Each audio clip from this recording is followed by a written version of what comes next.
My wife said she's going to sleep with other men now because she feels like she missed out on that part of life. Before we jump into the story, don't forget to subscribe with notifications turned on and follow the podcast link down below. My wife Beth and I are 50 years old. We have 3 kids and the last just graduated and started a new job in May. We've been married for 27 years. 2 of our kids are also married and our daughter is 5 months pregnant with the first grandchild on the way. This past Friday, our family celebrated my wife Beth's 50th birthday. She was a stay-at-home mom until about 13 years ago. She started a career and has done great. We are now almost equal in pay. We are not rich, we still have a mortgage, but life is comfortable. Saturday I was finishing my breakfast. My wife sits across from me and says, "I need to tell you something." She pauses. I'm like, okay, what is it? She takes a deep breath and says, "I'm going to start sleeping with other men." I just stare, waiting for a smile to crack. None. I ask her to repeat it. She still doesn't smile. Now I am thinking, WTF does that mean? She goes on to explain, for the last 10 years, she's had the pact with herself. The kids will be gone, job is good, our life is good. She wants to do this for herself. Again, WTF. We were married in our early 20s. We were our only partners, and she feels that she missed out. Now that she is 50 years old, she wants this new life. She wants the marriage opened up. I asked if I had any say. Nope. She hoped I would look elsewhere also, but she wants to stay married. Now I am going ape. I am yelling, crying, sobbing, all the emotions of betrayal. I ask if I did anything to cause this. She says no, it was all her. I left the house to drive nowhere. I called her best friend from childhood, Claire. She confirmed they had talked about this off and on over the years. They have a group of friends they do their girls' night out with, etc.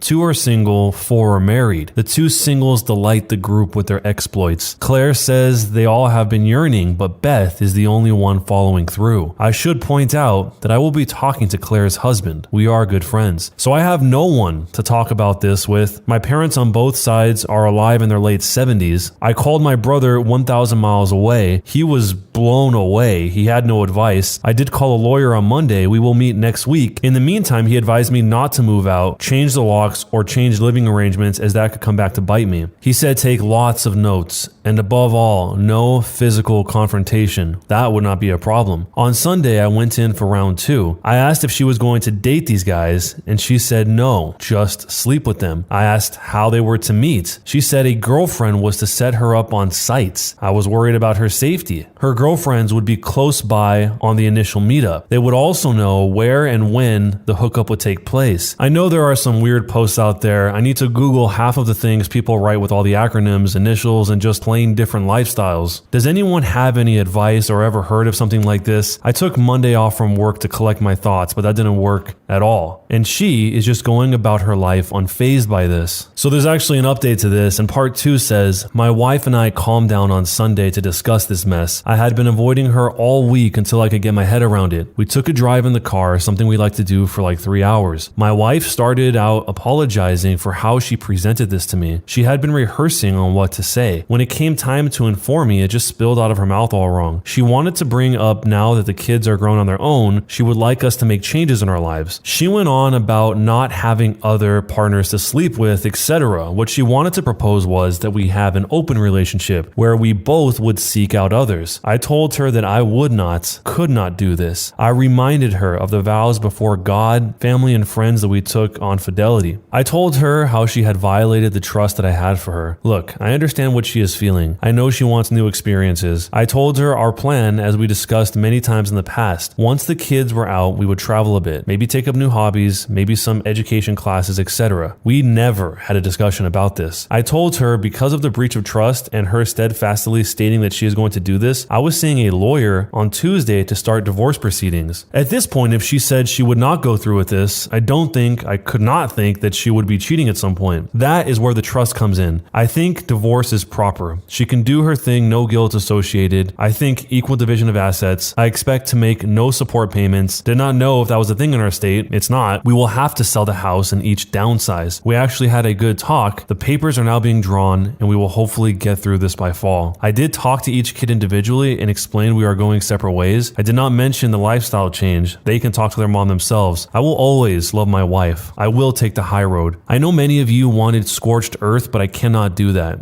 It's not me. I do want to address a couple of comments someone posted on the update. They thought I was trying to manipulate her into staying by using the marriage vows. I got to say that my religious upbringing has set my morals that I live by. This works for me. There are some that say it's the 21st century, no one lives that way anymore. There are many things I see others do and say that I do not agree with, but I do not try and impose my morals on them. And conversely, you should not denigrate what I believe. Remember, my wife and I believe the same for close to 30 years, and only recently she has made a change. I never held her down. She was always free to choose. I believe in God and believe in my vows before him. Sorry, enough soapbox. That is one way to get blindsided. It sounds like they already had a plan what they were going to do when the kids left, and it was to have hobbies, to go travel, to do all of this. So I wonder why the wife didn't at least start to bring that up way back when they were having these original conversations. If she thought it was because he would be upset or leave her, then why would she want to waste his time by not giving him the option to choose to leave her, when ultimately, if that's the risk, you're still going to have to deal with that risk at the end, except with somebody who, in most cases, would probably be a lot more bitter about it, because it wasn't like she just randomly had this idea. Her and her girlfriends have been talking about this for a decade. Is that what they said? A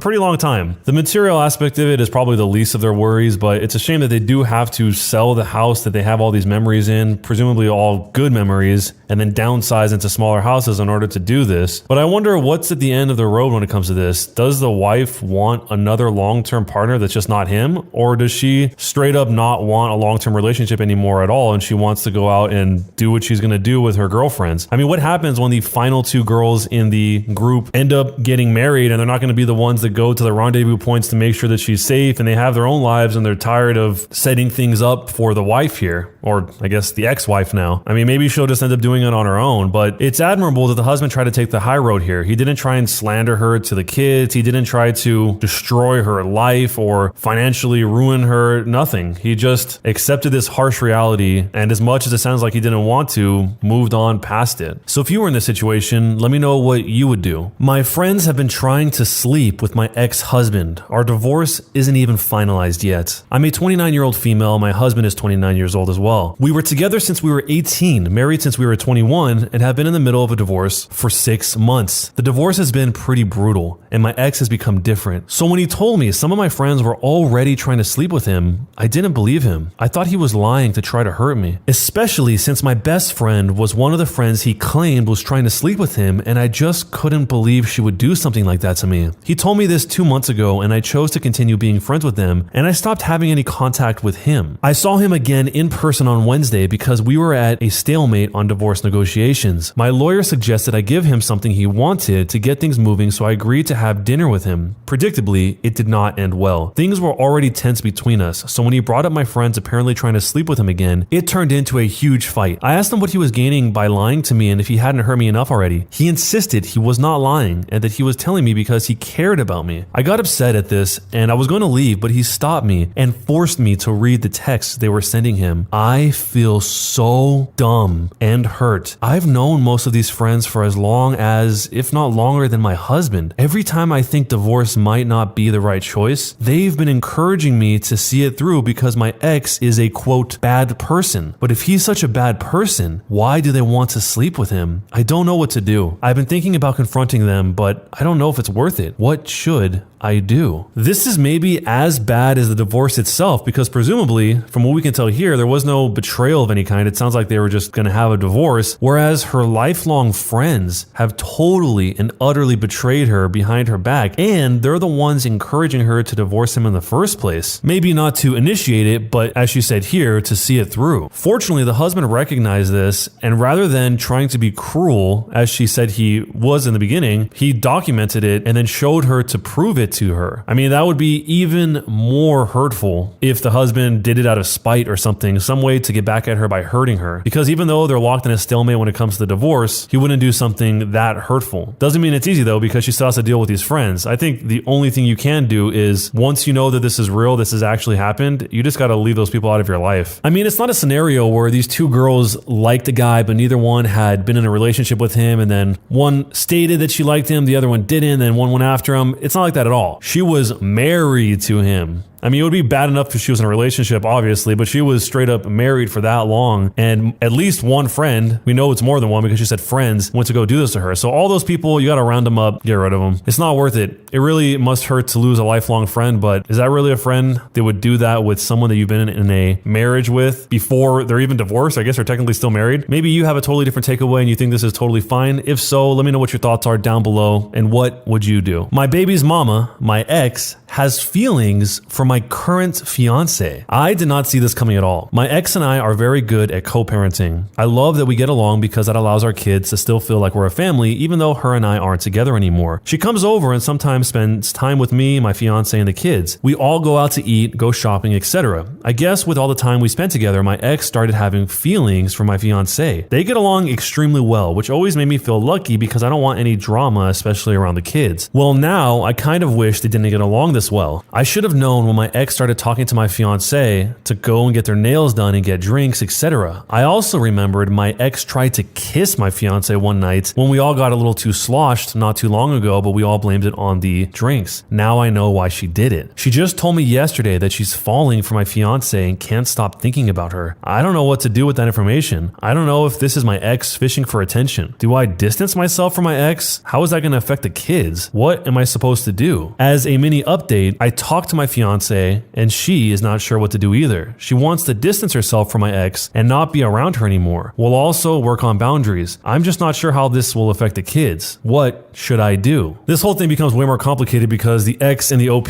have kids together, so we can't just cut her out of his life altogether. The ex is always going to be there to at least some degree because they have kids together. I mean, maybe the only thing to do here is just to explain to the ex that there is absolutely no chance of anything like this happening, assuming that's what the fiance really feels. And if that's the case, then the OP and the fiance should probably sit down with the ex and say, hey, we understand you feel this way, but this is never going to happen. It doesn't matter how this goes down, it's not going to happen. I think being extremely blunt about the situation is the only way to take this head on, because you can't just remove this woman from your life anymore. But maybe you have a better solution. Let me know down below. My wife and I are split about when to have children. I'm a 25-year-old male and my wife is 23 years old. After a year of marriage, she wanted to start a family, and if this were any other time, I would be more than happy. My issue is that she has a drinking problem and I don't feel she should be raising children at this time. When she gets sloshed, she would be belligerent, and when I would try to stop her, she slaps me. I don't want the same thing to happen to our kids. That's why I want her to quit drinking before we have kids. She doesn't think that she has a problem, but she clearly does. It's gotten to the point where I had to stop sleeping with her and put myself in a different room because she was trying to do this while I was asleep. How do I convince her to go to rehab before we have children? This is a whole can of worms. As I'm sure most of you guys know, if you're drinking during your pregnancy, that can lead to all sorts of issues with the baby, and it's really, really unfair to the baby to come out with any type of birth defects or addictions before they're even born. But even besides that, he's really focusing on the lifestyle of the kids as they're growing up. If she really becomes belligerent like that, that's going to be a pretty terrible childhood for these kids. And I think he's totally right to be beyond hesitant to want to have that be a future for his future kids. One of the top responses from Trees1 said something pretty insightful. He says, I'm going to be honest with you. You probably can't get her to go to rehab. You can't help someone who doesn't want to be helped. My best advice would be to have a conversation with her about children and how her behaviors correlate to her not being in the right mindset for kids. If this conversation can't be done with just the two of you, probably a counselor would be helpful. The OP